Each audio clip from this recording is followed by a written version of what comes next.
You're listening to Real Love, Real Stories, a podcast to share, to learn, and thrive in love. So, no matter where you are on the love continuum, this is the place to be. My name is Kanu, and I'm the host, and thank you so much for being here.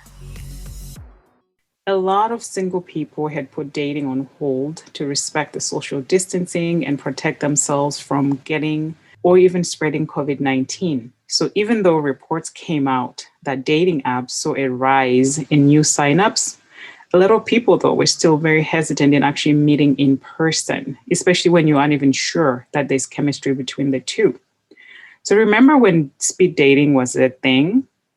So you would meet people in at an organized event, see if there's a spark or attraction or some kind of bonding.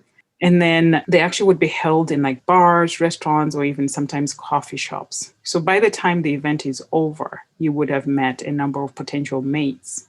So it saved time, money, and the hassle really. Then COVID happened and that ended. My guest today, Zach Schleien, was way ahead of the game. He's the co-founder of Filter Off, which is a video speed dating app. So the idea of Filter Off is that of what I just described before, but only on video in the comfort of your own home. So I will let Zach tell us more about that. So what I love about it is there's no swiping left or right. And it's a safe way to get to know someone before you get to meet them in person. It's a safe way in terms of your physical safety and also the health safety of COVID that I was just talking about. And it limits the potential of catfishing because you get to see the person on video, which I needed this before when I got catfished years ago.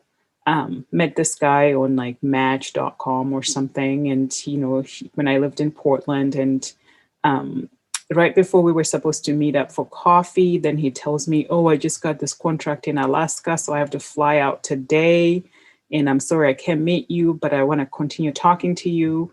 And usually I don't give guys my number until I meet them, right? And so he's like, but I want to continue talking to you. So can we talk outside of this app? Can I have your number? So I gave him my Google number, which, is not my main number. But already I'm feeling like there are red flags there, right? So he goes to Alaska. And then while we're talking, and by the way, and he, on his profile, he says he's a white guy who grew up in Europe and his wife died and he has a daughter, all this, all that stuff. And then one day we decided we're going to talk like on the phone. So he calls me and he sounds very much like a Nigerian guy. I kid you not. And so I said to him, I was like, wow, what does a white guy from Europe, why do you sound like a Nigerian guy? And he's like, no, this is my accent. I've never been told that, blah, blah, blah. So I was like, okay, I am going to have fun with this guy. I'm just going to like buy into his story and keep talking to him. But anyway, so this went on for like days and days. And then the catfishing thing where they want to scam you, right? Came and he's like, hey, so since I'm in Alaska and I'm not able to access my files, blah, blah, blah, can you help me with this? I'll give you my email address and can you access this invoice and send it to me? And I was like, dude, you don't even know me. We've never even met. Why are you trusting me to do this for you? Why don't you trust your own family, your own employees? Because supposedly he had employees. And like that, do you think I was born yesterday? So anyways, I did tell him, I was like, dude, I've known from the beginning that you're lying and please don't do that to other people. It's just not cool. And I don't know what you're trying to get at this, but don't do this. Anyways, I ended up blocking him and not talking to him anymore. But there are stories like this that a lot of people have, and I have more too. But what I love about this dating app is that you get to see the person. So in my story I just shared, if we had talked on video, I would have seen that one, he's not a white guy from Europe, and that would have ended right there. And as a matter of fact, he wouldn't have been on this app because it's a catfishing thing. So he wouldn't be on there. So that's what I love about this new thing that Zach created. Anyways, I will let Zach tell us more about it. So enjoy. Tell me what your experience has been like with online dating. Yeah. So it's been a complicated experience. I think most people can relate. On one hand, I've loved it because the idea of online dating, what it represents, I think Mm-hmm. is awesome. Being able to meet someone outside of your circle, where it doesn't just rely purely on being at the right place at the right time. I think online dating is super special. On the other hand, it's been really frustrating where I would match with someone. They seemed great and we had great conversations. And I felt like I knew this person. And then when we met in person, it was just not a good fit and not no chemistry, or maybe I wasn't attracted. And yeah, it was just frustrating. Yeah, going on bad first dates. Yeah. Yeah, I've experienced in that as well. Many, many, many, many experiences. Yeah. So speaking of such experiences as online dating, I remember myself when I was dating, I think I was using like Match or something. And I matched with this guy and, I thought he looked good, but, in my head, I was like, there's just something different about this guy, but let me just meet him and see what he's like. So this was New Year's Eve. And so I meet up with him and we had scheduled to meet up at a Starbucks. I walk in and I see this guy who kind of looks like the guy I'm looking for, but he looked a lot older. So Mm-hmm. he had a full head of hair in his pictures. And then in person, he didn't have that much hair. So immediately I was like, dude, you lied. Yeah. You lied. Because I always ask too, like, are your pictures current? Like, how current are they? And so immediately I was like, nope, I'm not going to waste my time. So that for me was the shortest date I've ever been on. From the moment I entered Starbucks to the time I got back to my car was 7 minutes. Yeah. That's the epitome of a catfish. Yeah. So speaking of which, do you have any experiences such, Oh, catfish yeah. or worst date? Can you share a couple? Yeah, I mean, I've gone on dates similar in that sense where, I mean, I could talk about example of catfish and like just a bad date. Okay. Okay. In terms of catfishing, yeah, like they looked nothing like their photos. Mm-hmm. And we got on the date and we're just not vibing. And she's like, do you think I didn't? She brought this up. She's like, do you think I didn't look like my photos? And I was like, oh my God, this is so uncomfortable. And that's when I realized I have to start video chatting before I meet in person. And then another date, I met her at this bar and it was just so bad. She was so negative and critical of everything. And it was the worst energy Oh my God. ever. And I was Yeah. just, I finished my drink and it was probably 20 minutes in. And I was like, listen, I have to go. And she was just like, why? And I was just like, I just need to leave. It was just so bad. Like literally every single thing was like a put down and condescending around life. It was just, it was just so tiring. Yeah, I don't know why people go on dates when they're not feeling when they're feeling a certain way. It's like just cancel it. So Mm-hmm. yeah, yeah. So you mentioned that, the reason why I gave that example too is the person who didn't look like their picture, and then you had the same experience, which I think I'm assuming, but you tell me, is that what led you to studying your business that you have now? Yeah, I was really just frustrated with bad first dates and endless swiping. And it literally, online dating has become, it's like a full-time thing with swiping and I messaging back and know. forth and Yep. evaluating. It's a time suck. And I was just like, I just want to meet people face to face, see if we vibe.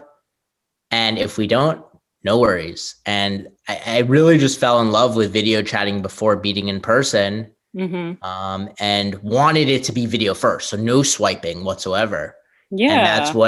that's what motivated me to build this app, Filter Off. to make a video first and just really facilitate deep connection without the swipe and just getting to know someone. Yeah, I like that. So tell us a little bit about it. First of all, it's an app, yes, but tell us, you already mentioned the name, but mention it again, and then tell us how it works. Like if I'm a single person and I want to start dating using your app, how does that work?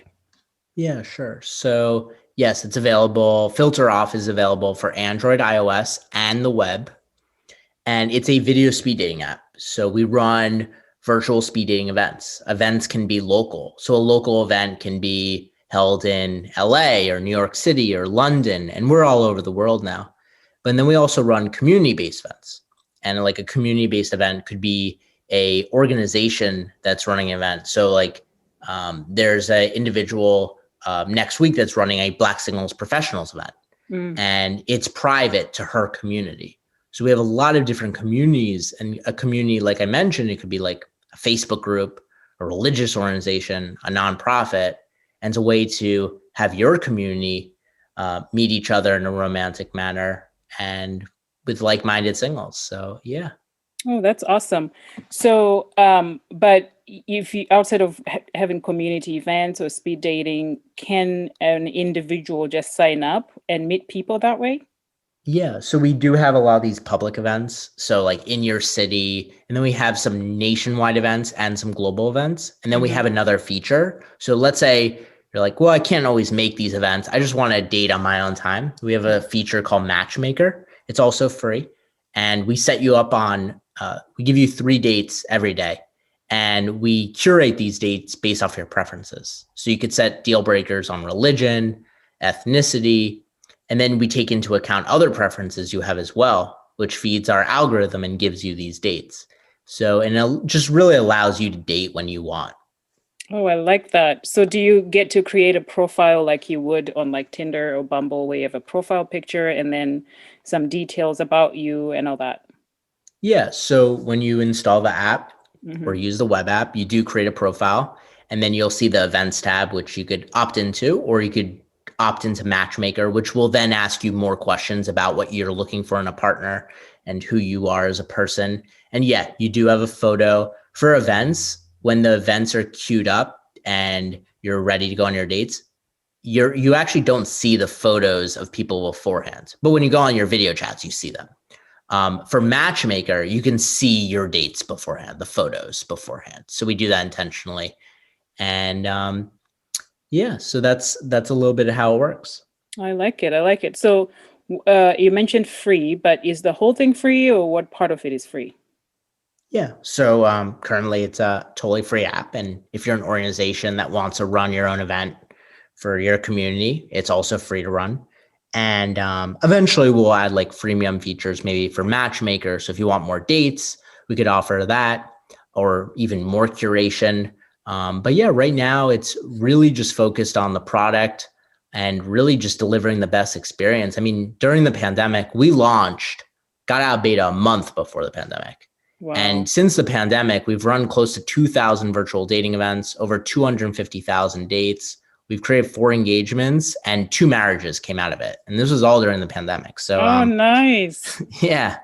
So it's our focus, just create the best app where people actually meet. I like it. I like it. So so you connect with someone. I create a profile and I look for people in my area, and I connect with someone, and then can you continue video chatting until you decide to meet up in person? Or yes, I can share kind of how it works. So let's say you want to join the New York City date night because you live in New York, and you RSVP. It gets added to your calendar, and an hour before the event, Filter Off will send you a notification to confirm. Once you confirm, you get scheduled dates from other people who also confirm. And the matching takes place based off of gender and age preference. And you could preview their profiles beforehand. You could learn a little bit about them. The photo is blurred, but let's say you have one date at 8 o'clock. And when 8 o'clock rolls around, you click start date, and you're entered in a video chat with this person, video speed date on Filter Off. And then when the date concludes, it'll ask you whether you like each other or not. And then you move on to your next date. At the end of the event, you'll see if you have any matches where you can then message them or video call them on Filter Off. Oh, cool. So is it timed then? Yeah, so the dates are timed. Most of our event dates are 3 minutes. Sometimes organizers increase the time to 5 minutes, but that's really been the sweet spot. Oh, I like it. I hope people can try it out. So how are you making money if you're offering this for free? Yeah, I mean, right now we do have some organizations that make it exclusive to their audience and we take ticket sales, but most of it, like I mentioned, is purely around growth and creating the best product and eventually offering that freemium option. But right now, really the focus is let's just grow. A lot of different matchmakers have run events on our platform as well, dating coaches. So we're hitting a lot of different like the love industry and different sorts of people to kind of help them build their audience, sell tickets, things of that nature. Oh, cool. I like it. I hope people can check it out. I will include in the show notes some links so people can absolutely try it and see. Yeah, so this is great. It's nice to talk to someone who's in the industry of love, and also the fact that you're single, right? And you're doing that. And I get a lot of. Do you ever get questions from people like, why are you doing this and you're still single? Yeah, I get that a lot. Yeah, I think it's a valid question. I mean, first of all, I think dating is a process, right? First of all, not everyone is looking for a relationship. I just want to state that. But for the people that are, it's a process. It may not happen overnight. But if you're actively putting yourself out there, it may take a week or it may take 2 years or longer, right? It's just part of the process, like anything. And then also to add, I mean, my focus really is, I'm very passionate about online dating. I don't consider myself a dating expert. I would consider myself an expert on online dating, the industry as a whole, kind of the trends and how technology influences experience and user behavior. There's one thing that we've seen with swipe apps, they're exhausting, they're stressful, and it doesn't always influence good behavior because it's a dopamine rush. They've made it like a game. And with Filter Off, our focus is bringing it back, allow for intentional dating, and really just creating an authentic connection. Yeah, no, I like that. Yeah, well, thank you for being on the show. Is there anything that you were hoping I would ask or something you want to share? At the end, I'll ask you to share your social media handle so people can connect with you. But I just wanted to open this time for you to share if there was something you were hoping I would ask you. Yeah, I mean, I think you've covered most of the bases. And again, if anyone that's listening would like to run their own event, they can for their community or maybe just friends. You can sign up and put in a event that you'd like to register. That's really cool. I hope people can take advantage of that. Yeah. So how can people connect with you? Yeah. So I'm on social. Filter Off is on all the socials, and our contact page, our website's getfilteroff.com, and there is a contact page if you have any questions or if you have any feedback. Nice. Well, thank you so much for being on Real Love, Real Stories. I really appreciate your time. And I cannot wait to share this so people can check it out. Yeah, thank you so much, Kanu. Thank you so much for listening and all the way to the end. I am genuinely so grateful. So now you can continue to show your support in a few different ways. The first one is, if you can think of someone who might benefit from this episode, please send it to them. And the second thing is, we all are on social media, Facebook, Instagram, and the like. So please share this episode. And I love it when people tag me to their post. And 3, head over to iTunes. You can leave a review and you can rate this episode. All your feedback is very helpful and it helps this podcast get visible so others can listen to all these great stories. Thank you so much. Till next time.